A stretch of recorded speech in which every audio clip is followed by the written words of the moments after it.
Hello, everyone, and welcome to another episode of Cop Talk. I'm Kevin Shorter, your host. I'm here with my co-host, the Captain. Hello, WABC listeners and YouTube viewers.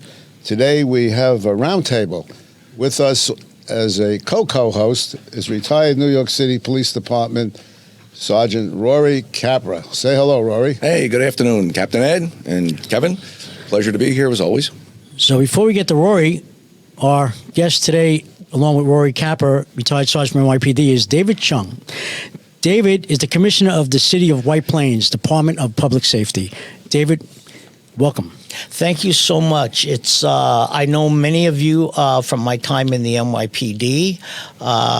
Everybody here makes me feel very comfortable because you were all outstanding police officers. Well, thank you for being our guest today. You're one of our own. We're all family here, as you just mentioned.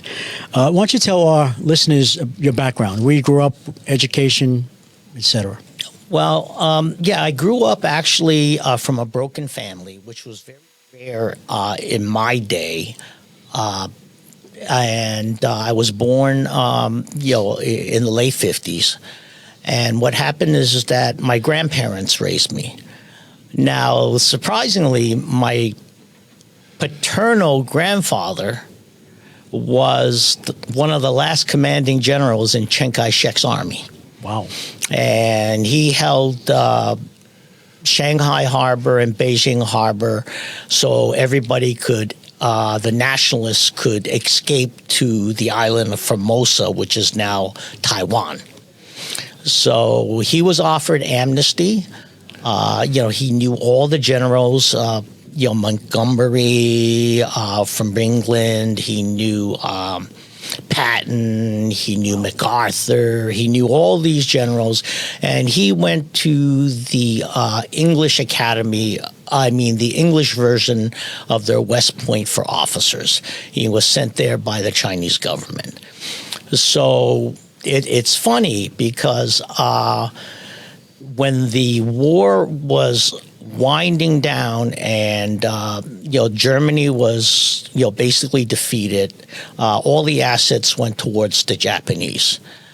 And my grandfather had been, and he told me this story when I was old enough to understand, he had said to the Americans and the British, he said, we're fighting a civil war plus we're fighting the Japanese.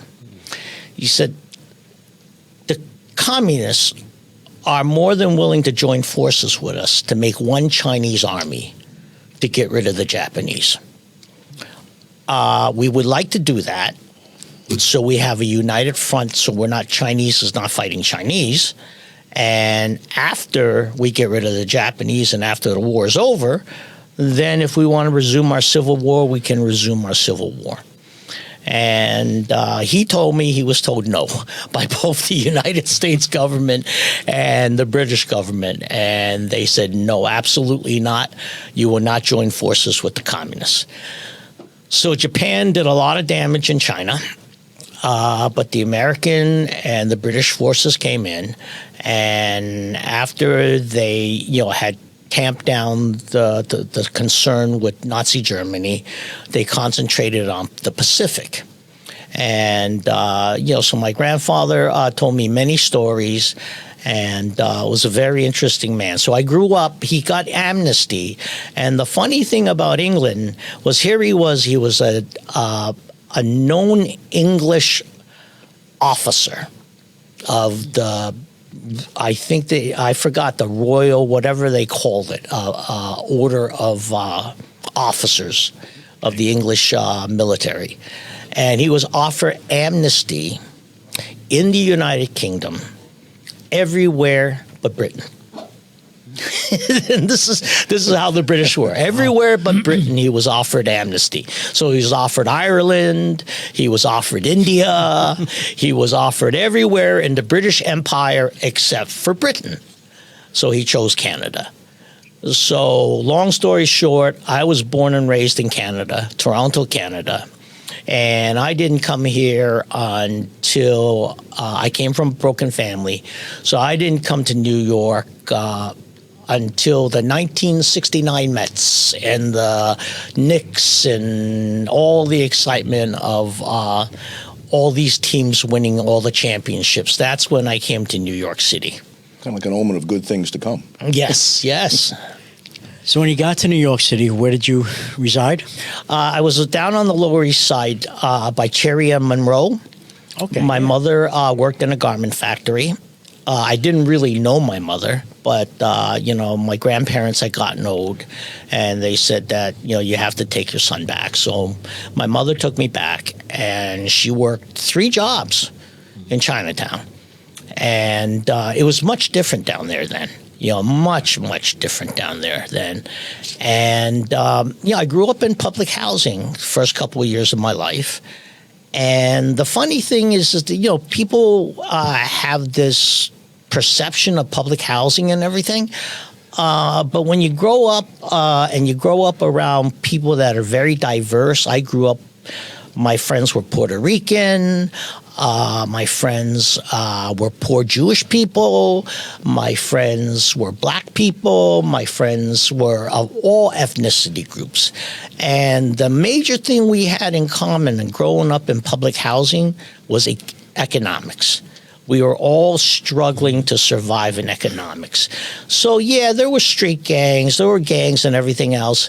But, my mom, a little old lady, well, no, she wasn't that old then, but a little lady, 4'10", could walk home at 2 o'clock in the morning, and these gangs would be out there in the courtyard and everything and say, "Hello, Mrs. Chong," because they knew Mrs. Chong lived in the developments. Right. If you were a stranger, then you went to war. But, so that's the environment I grew up on. And then what happened is when I was ready, I went to Seward Park High School for my first year. And then my mom got the American dream. She married my stepfather, and they moved out to Flushing, Queens. And Flushing, Queens, if you know now, is one of the largest Asian communities, actually on the East Coast of the United States. Back then, it was not. Right. So they moved out to Flushing, Queens. They got the American dream. They had, they got a little house out in Flushing, Queens. And I grew up in Flushing, Queens until I went to Flushing High School. And then just on a whim, I was out with a bunch of friends. This was during the disco age. We were working in the disco overnight as bus boys and people that were working in the disco. And we would go out in the morning and go to Jones Beach. And that was basically our day. And the money was good. It was, it was cash money and everything else. It was good money. Yeah. And we went out, and one day, one of my friends, silly as it was, said that his father was a police officer and that they had not given a police exam in New York City for quite some time, that they had actually laid off police officers in the early 70s. And they had not given a police exam. And I believe at the time, and I may be, a little short on memory on this, but I believe at the time you had to show a driver's license and pay $5 to take the exam. But you could walk in and take the exam. So he wanted to go to Greenwich Village that day, that they were giving the exam. So being his buddy, I said, all right, I want to go to Greenwich Village, right? But I really don't want to pay $5 to take a test. My goodness, and $5 was $5 back then. So I went in with him, but being his buddy and everything else, we went into a public school, signed up, showed my license, gave him $5, and sat down and took an exam. And next thing you knew, I scored extremely, extremely high on the exam. Now, at the time, I was going to Queensborough Community College, and I was going to basically work in the restaurant business, with the discotheques and all this other stuff. I enjoyed that. And I got a call. Well, first I got a card in the mail and said, "You're 100 and something on the list." And I'm like, "What?" And they're like, you're 100 and something on the list. So I knew nothing about policing. Actually, I didn't like the police. We had housing police when we were down living in the developments, and we all knew who these officers were. And our biggest thing was just to stay out of their way, And they didn't take any nonsense either, by the way. Well, that was PSA 4, right? Down Yes, and they didn't take any nonsense. The housing police never took any nonsense. I always laughed. I always said we could get away with stuff with the city police more than we could get away with stuff with the housing police. So bottom line is I took an exam. I scored really, really high. And a professor at Queensborough Community, I was getting my associates in business marketing and management. And they said, an associate's, that's good, but what are you going to do? What are you going to wait? What are you going to do? So they recommended go to John Jay College. John Jay College is the college to go to. You'll meet a lot of police officers. You'll meet a lot of professors that are police officers and everything else. And you can get a little bit of a taste for what it's like to be policemen. So, at the time, the only thing I knew was Hollywood policemen. Right, I would watch Kojak, and I would watch these Hill Street Blues and these shows on TV. But I didn't know anything about policing, and I thought policemen got into shootouts every day, and then the next day they came back into work and they get into another shootout. So I like the excitement of it. Of course, in retrospect, I have had a wonderful, wonderful career. I love the NYPD. The NYPD is deep in my heart. I made so many friends. Yeah. And we used to say to ourselves, you know what? You don't have to pay me to come into work. I want to go into work. You don't have to pay me to go into work. I love the NYPD. Commissioner, just to go back to, coming from Canada down to Cherry Street, basically. Did you play hockey? Because Canada is known for hockey, and Cherry Street has a roller hockey rink there, as you may know. No, I learned to play basketball. I was the littlest guy on the basketball court, but I was fast as a rabbit. So I learned how to play basketball. I learned how to play stickball. But hockey was my, I loved hockey. I came from Canada, Toronto Maple Leafs, the whole 9 yards, Montreal Canadiens, right. The original six. But unfortunately, back then, we just had TV. Right. We didn't have anything other than antenna TV. So you would rarely catch a hockey game on TV. So NYPD, you come on the job. Now, tell us about your career with the NYPD. Well, it started kind of weird because, again, I knew nothing about the NYPD except for what my professors at John Jay College told me. And I had many really, looking back at their names, I didn't realize the talent that I had as professors in the NYPD. One of the persons that was one of my professors was a guy named Anthony Bauza. And he was, I believe he became... But he was a 3-star chief in the NYPD. I think he became the chief of transit, and then he went out to Minneapolis and became the chief of Minneapolis. But these were some of the people that I was exposed to. I was exposed to some really, really talented people. And it took the education. I mean, I gobbled it up because it was exciting to me, and I sat in classrooms with officers that were trying to get their degree, and I would just look at them and I was, oh man, do I want to be like him? And I would see, their silver badge around their neck sometimes, and I was just like infatuated with being one of them. So I did graduate from the NYPD. I graduated with a bachelor's of criminal justice. And at the same time, because I had done so well on the test, I was hired by the NYPD.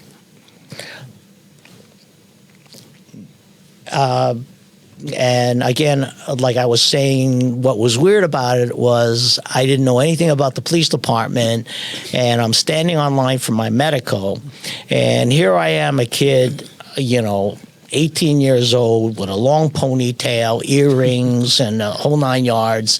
And a gentleman comes up. And back then, everybody smoked. And we're in the health section, right? We're in the health section, and everybody's got a cigarette in their mouth, right? No ventilation. Yeah, no ventilation. Skippy there? So yeah. You were weird because there was honestly, it was like the aircraft. There was like a no smoking area. Right? Yeah, it's funny, right? But Yeah, other than that, everybody smoked. Right. So a guy came out, and I won't mention his name, but he did remind me of Theo Kojak in the show Kojak. He came out. He identified himself as a lieutenant, and he started berating me up and down, and I didn't know what I did wrong. I wanted to cry. I'm standing in line with a bunch of other kids, and I wanted to cry.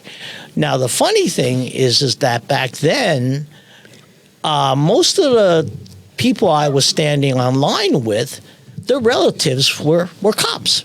Their relatives were cops. I had nobody that was a cop. But, I was standing in line with people. I would talk to them and say, oh, my uncle's a police officer, or my father's a police officer, or this and that. And I found that fascinating.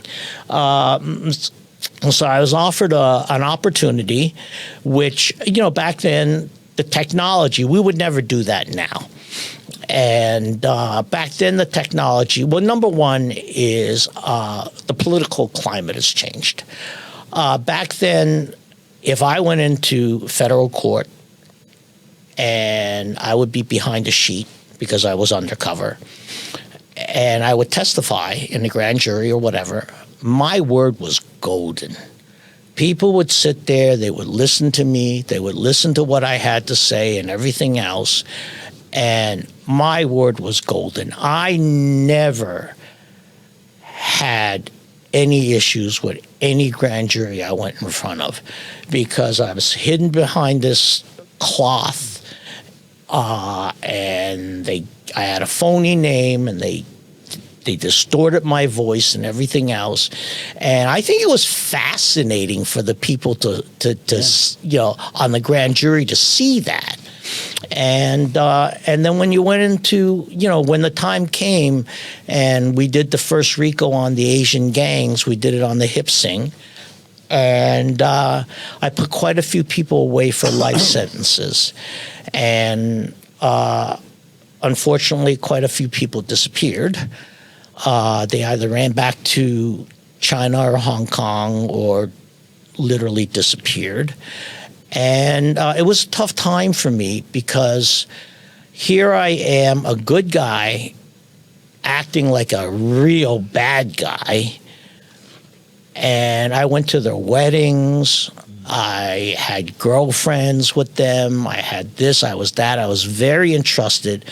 And for a couple years, I had a hard time adjusting when I came out of Undercover back to civilian life because in one way, the Chinese community looked at me as a hero, but in another way, they looked at me as a traitor, because the Chinese would always take care of their own problems. And, I was the first one that really actually penetrated the gang. The gang was the Flying Dragons. And they were a very, very powerful gang responsible for a lot of violence in Chinatown. And I rose up through the ranks of Street Die Lo, which is basically the captain of the streets. And at my time, and this is before Atlantic City started booming with the buses and all this other stuff, we had basement casinos all over Chinatown, and we had I'll be honest, they're whorehouses, right? Houses of prostitution. We had houses of prostitution all over Chinatown. And our customer was the cook, the chef, the this, the that, the guy that would work all week, toil all week and whatever, and then he would come in and he would pay for a massage and sex, and he would gamble and this and that. and I ran the protection. And I did a very good job at it. I ran the protection, and like I said, we ended up putting a lot of people away, and I had to keep telling myself, because they say now, oh, well, gambling. I mean, you look at gambling now, you can gamble on anything, right? But back then it was a vice, right? And besides the gambling and the prostitution, which is, you'd say to yourself, oh, those are self-incurred vices. I got mixed up with the guns because I was a gang member. So I bought numerous guns from down south. I got mixed up with the narcotics because part of the group was into heroin, and Asian heroin was the purest heroin you could get at the time, Asian white. And I got mixed up with the heroin, and and that was big money. But that was punishment. Punishment was if you got locked up for selling heroin, or you got locked up for guns, selling guns under the federal statutes, under the RICO, that was heavy punishment. The gambling and the prostitution, I got to tell you, you say it's a victimless crime, it's not. The girls, we had stables, and the girls would be transferred all over the country.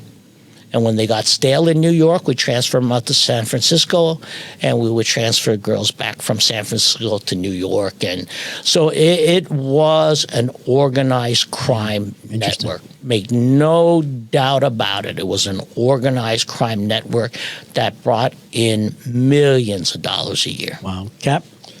You sound like the Chinese version of Donnie Brasco, who originated the Italian mob. And by the way, Tony Bowser, I knew Tony Bowser. I don't know if you're aware of it, but he was born in Spain. And he was a very controversial person. And your career was similar to mine. I spent 7 years in narcotics, 5 years of which was undercover. But it wasn't deep undercover like you were in. I still was able to go home and live with my wife and family. You did B&B probably, and he was doing deep undercover. Yeah, he was right? deep. Yeah. I wasn't. bust. Actually, it destroyed my first marriage, quite honestly, because I didn't want to bring anything home.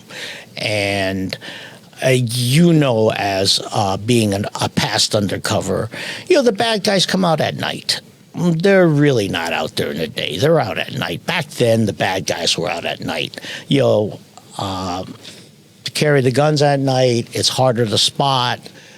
Do whatever you got to do at night, it's harder to spot. So, during the day, we would sleep. But at 9 o'clock at night, we would wake up and we'd be absolute terrorists. Well, I had to play the part of a junkie, so I didn't shave for days. My wife used to go nuts. Anyway, so now you're the commissioner of public safety for White Plains. How did you get to your current position in White Plains? Well, again, I've had a blessed law enforcement career. I was in the South Tower when it collapsed on 9/11. Actually, it was funny because I was lieutenant commander of detectives, and I was in CCRB, which was on Rector Street when the first plane crashed into the building. And so I found myself in the building, and even though the North Tower got hit first, the South Tower was the first to collapse. And that's a whole story within itself. But I was running around. Those cops and firefighters, God rest their souls. And we've lost more since then to diseases and everything else. I am currently fighting a very, very bad disease from 9/11. And, it didn't hit me until years later. But when it hit me hard, and it's gutted me, and I've gone through 2 rounds of chemotherapy, but I'm still here. That was the day that I think changed the way we looked at things for a long, long time. And so Commissioner Kelly and Mayor Michael Bloomberg Mayor Michael Bloomberg was elected, and Mayor Rudy Giuliani had to leave, term limits. So I had known Commissioner Kelly from my earlier days when he was a precinct commander out in Queens. So I was always in charge of these different task forces. I was in charge of the FBI gang task force. I was in charge of the HIDTA task force. I was in charge of the social club nightclub task force after the Happy Lands fire. So they always gave me these assignments, and we did well. We did well, and what happened is that. I was going to retire because I was very hurt in my heart, and I was very hurt for all the people that we lost. And, now I think about all the people that we saved. So, you just think about it. If it was 20 minutes later, there would have been probably another 100,000 people in that plaza if it was 20 minutes later. Right? So we did end up saving a lot of people's lives. And that's kind of what gets me over. I went, Commissioner Kelly asked me to join his newly created counterterrorism bureau. And he asked me to help him put it together and work with the CIA and work with other different agencies and work with the feds and everything else. And I did. And, I did a stint, which I can't really discuss. And my reward was to become a deputy commissioner up in Westchester County. That was my reward. And some phone calls were made, and the next thing you knew, I was the deputy commissioner of public safety in White Plains. Wow. And my whole thing was, because I was always a Long Island boy and a Queens boy, and I was like, how far is White Plains? Don't we pick apples up in White Plains? How far is that? And they say, you dummy, that's only 25 minutes from the Bronx. So I went up there, and I will tell you, I did 2 years as the deputy commissioner of public safety in White Plains. And then I was I decided I wanted to go for my PhD. And I was teaching full-time at Monroe College, going for my PhD. And I got the call from the city of Mount Vernon to be their police commissioner. So I went to the city of Mount Vernon. Wonderful, wonderful city. The seventh most densest city in the United States. And, a tough city. In our jargon, we would call it an A house. An absolute A house. And it bordered the Bronx, it bordered the 4-7, and it was an absolute A house. But you learn when you go to an A house. And so I went there as their commissioner, did 3.5 years in Mount Vernon, and reduced crime by 37%. And that was during, a new gang war that was going on in Mount Vernon.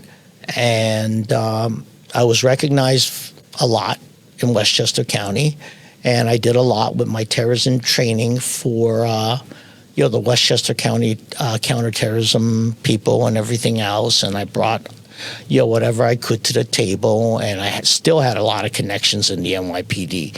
Unfortunately, most of them are gone now, but I still had a lot of connections in the NYPD. So I was able to get pretty good intelligence on what was going on. And, we were, for a good 10 years, very, very nervous after 9/11. You know that. Everybody was on their toes. And we were very, very, very nervous. So I was blessed to have been in counterterrorism and knew a lot of people in counterterrorism and was able to get, unfiltered information that concerned Westchester County about any possible terrorism actions up in Westchester County and everything else. And I joined the Westchester County Chiefs of Police Association, a bunch of great people. Yep. The difference between, there's nothing like the monster. New York City, we all served in the monster. New York City is the monster. Right? New York City Police Department has its own Navy, has its own Air Force, has its own special response, teams. They have everything. And, when you go to outside of New York City, it's completely different. Like when I first went to White Plains, I'm saying, how many precincts do I have? And they're like, excuse me? I'm like, well, how many precincts do I have, right? Yeah. And they're like, no, you have one police department, the White Plains Police Department. And I'm like, yeah, but how many precincts are in there? No, you have one police department, the White Plains Police Department. So that took a lot to get used to. But White Plains is a lovely city. And same thing with Mount Vernon. When I went to Mount Vernon, how many precincts do I have? You got the Mount Vernon Police Department. That's what you got. Right. But in White Plains, I have a terrific job. I've been there for 15 years now. And I am the Public Safety Commissioner. And that means I'm the Police Commissioner, the Fire Commissioner, the 911 commissioner, the EMS commissioner, the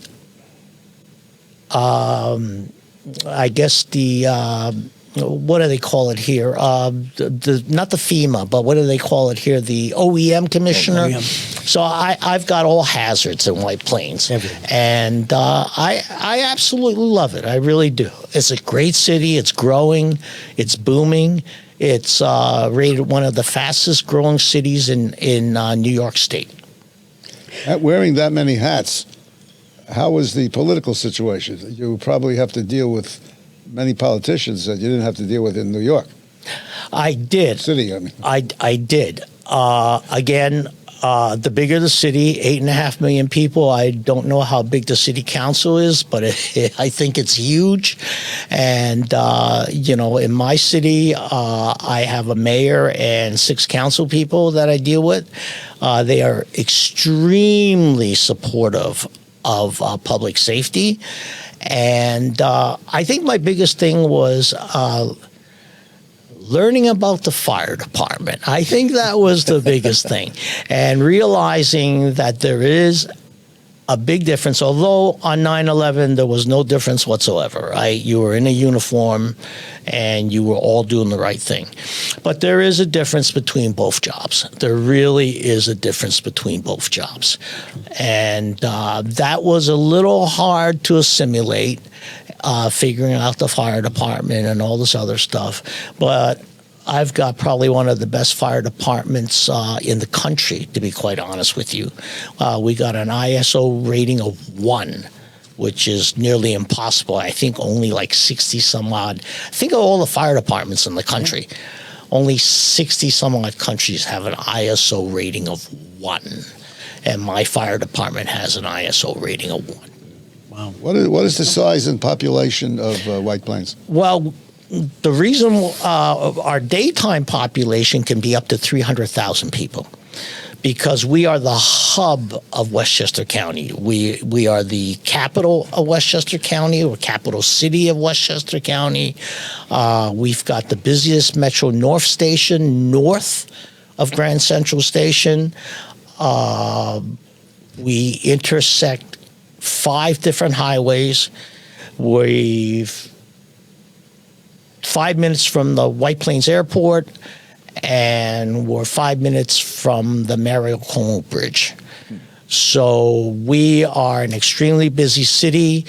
My nighttime population drops down to about 60,000 live-in residents, which is presumed to go up by tens of thousands in the next couple of years. And we've created we are a destination for people to come to at nighttime because of our restaurants and our bars and everything else. And so it's a beautiful city. It really is. And I say to all the listeners out here, if you have a chance, take a walk up there. Number one, you're going to be safe as heck, okay? You're not going to worry about anything walking through. You can walk through White Plains at 3 o'clock in the morning with your girl in hand or with your kids in hand, and you're not going to be worried about a darn thing in White Plains. What's the size and structure of your department? Okay, well, I have approximately 220 police officers. I have 170 firefighters, approximately 170 firefighters. And then I've got approximately, with all the civilian staff together and everything else, including EMS and school crossing guards and everything else, probably a total of about 600 employees. Oh, wow. Rory? Yeah, Commissioner, you know, that's amazing. I mean, Well, for Westchester County, For it Westchester is. County, sure. Because we different. Like I was getting to a point where there's nobody like New York City. Yes. And I've been out into Los Angeles. I've been recruited by Oakland. I've been out to some of these biggest cities in the country. There's nothing like the NYPD. And in Westchester County, we have close to 1 million people now. Mm-hmm. But you have 8.5 million people in New York City. Sure. And that's just the people that took the census and live here. Think about the visitors and the commuters and all this other stuff, and you're policing anywhere up to, I would think, 12 million people a day, possibly, on holidays or special days or whatever. So this is a monster city. In Westchester County, we have 43 different police departments. Mm-hmm. We have police departments that have 3 people. Right. We have police departments that are part-time police departments. And then there are 5 cities in Westchester County. Yonkers, which is right on the Bronx border, just became the 3rd largest city, surpassing Rochester in the state of New York. Then yes, go ahead. No, I was going to say, you because you touched on it before.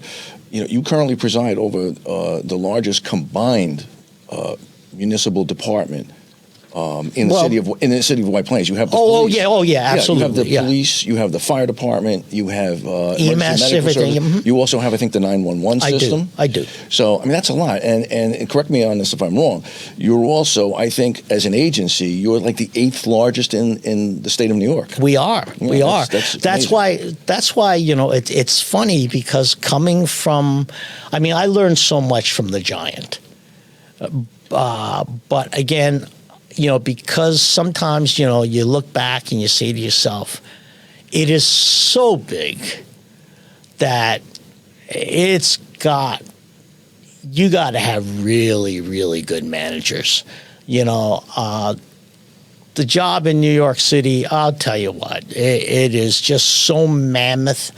And like I said, I'll have nothing ever bad to say about the New York City Police Department. They were great to me. But the job is mammoth. And compared to us, we're one of the largest departments. You know, we're considered a medium-sized department in the country. You know, Commissioner, every agency has its own unique problems. Can you give us a little insight for the listeners? What are some of the unique police issues or perspectives that you have to deal with in White Plains? Well, you know, like everybody else, you know, we're dealing with the laws that are passed upon us by Albany and by some of the politicians. This no bail law is absolutely, because we're a retail city. And this no bail law is absolutely crushing us. We can lock up the same person 9 times a day because there's no bail. Now, I understand the mentality behind the no bail law, was that you didn't want to lock up some kid with a marijuana cigarette, and the kid would end up in Rikers Island because he couldn't make bail, and he would end up in Rikers Island for a month. That is not what I'm talking about, right? But I'm talking about, we've got a good city, and I often, because I teach at the police academy, and I teach the recruits, and I tell the recruits, you know what? 97% of the people in the United States of America just want to get their day done, and they just want to feel safe, right? Now, they may not like you, but that doesn't make them bad people. Right. They may not like the police, but that doesn't make them bad people. They're basically law-abiding people, 97%. But you have the 3% of recidivists, and something has to be done with that. Now, I will also say, looking in, I have 40-some-odd years, 45 years with police departments. Looking in from the outside, I will say that the police officers today are more trained than we have ever been when we came on the department. Mm-hmm. But they're expected to be psychiatrists. They're expected to be hostage negotiators. They're expected to be family counselors. They have so much pressure put on them and so much education put on them. Yes. And the other thing I find is people are calling 911 for everything. We had a call not too long ago about a 10-year-old girl who had a dispute with her parents, and she locked herself in the bathroom. And now, because of all the rules of engagement that we have learned to do over the years, and I'll say, hey, listen, it's cover your ass, right? Whatever. It's a 10-year-old girl. She's upset. She locked herself in the bathroom. Is there anything in the bathroom? Well, there's scissors. There's this. Is she suicidal? No, we don't think she's suicidal. She just locked herself in the bathroom. So do you realize that I had to have emergency service trucks respond, hostage negotiators respond, school resource officers respond? This is for a 10-year-old girl whose parents couldn't keep control of her, and she locked herself in the bathroom, and the parents call 911. That's not what 911 is all about. That's very true. Commissioner, how is the recruitment and retention for the White Plains Police Department? Very good. We have a long list of people that want to come on to our department. Now, what is your vision for the future of the White Plains Police Department? Well, we have to grow because the city is growing, so we'll grow. We need more everything. City is actually growing so fast it may be outgrowing itself, but my vision, is absolute growth of both departments because we provide an essential service, right? I mean, there's nobody else that'll put out a fire but firefighters, right? And there's nobody that will go to something dangerous and head straight into it like a police officer, right? And that, along with technology and everything else, the stuff is expensive. Now, I have cameras all over my city. I tried to fashion myself because I learned from my time, working with the CIA and stuff, a ring of steel. So I actually have a ordinance that if you have a business that's open after 8 o'clock at night, you must have a working camera that shows your cashier in the front of the sidewalk. So, and then we have all our city cameras up, and we have our license plate readers up, and so technology is really, really becoming something. It's just how much will the public tolerate? I have drones, I have this, I have that. But how much will the public tolerate? I will tell you that I just looked at a system, facial recognition. Now, facial recognition is not just for a bad guy. our population is aging. So, we have many times where we have missing, aging people that are missing. And we are missing kids or whatever. And what happens is that the technology is so good now that the police officer can scan that into his body camera. And if he's just walking or she's just walking on patrol or on a bicycle or whatever they do, and a face comes up that's very similar to what the facial recognition does, it buzzes them and it tells them on their smartphone, hey, there's a person that's a couple of feet from you, south of you, that may be in help, may be lost, maybe a bad guy, whatever. But I'm not sure that we're ready for that yet. But again, technology. Itself. Yeah, exactly. But technology, artificial intelligence, technology, I believe in the next 5 to 10 years, we are going to be in for a very, very big change. Mm-hmm. Well, unfortunately, we run out of time. So I hope we could do a part 2, because this is a great interview. Commissioner David Chong, I'd like to thank you for being here today on Cop Talk. Commissioner of Public Safety in White Plains. Keep up the good work, and we appreciate you being here today, as well as retired Sergeant Rory Capra, the legend. Thanks again. Right here with us. I mean, this is 2 great guests today. And David, come out here and say hello. Off camera, too. Off camera, okay, today. On that note, well, I just want to thank you all. I know all of you, okay, by reputation, or some of you I've actually worked with in doing some cases and stuff, and run across you in my 20-some-odd years with the NYPD. And to me, you are all heroes, and you're survivors, and I congratulate you on that. And I congratulate you on making the NYPD the best darn large department in the world. No matter what anybody says, thank you. It's the best large darn department in the world. And it goes back to Captain Mammoth when you were an undercover officer in the 1960s, okay? And it goes past you. This department wouldn't be the way it was without you guys putting in your lives and putting your lives on the line and really making this city a great city to live in. And this really is a great city to live in. No matter of all the negativism that's going around, it's because of you. It's the foundation that you set. That is these new fellas coming up. Of course, they're trained differently or whatever, and they're a different generation than us and all this other stuff. But it's still the foundation that you set as veterans. And I congratulate all of you. It was my absolute honor to be here today and to see you and some old friends. And I would be more than happy to come back. Thank you. We asked the good commissioner if he has any political aspirations.